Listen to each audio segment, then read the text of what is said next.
देना नहीं, उन्होंने वो दिया है पे केसेस करो, ये हमारा कहना। आपका पूरा नाम? एडवोकेट रवीश भाई खंडागळे। रमेश भाऊ खंडागळे। मी चर्मकार समाजाचा प्रातिनिधिक स्वरूपात उभा आहे।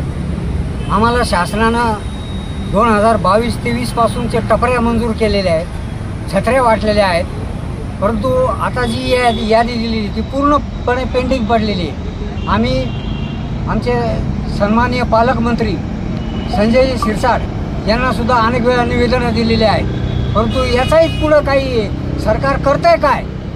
प्रश्न कोणाचे सोडवतात हा आमच्या पुढं सर्वात महत्त्वाचा प्रश्न आहे।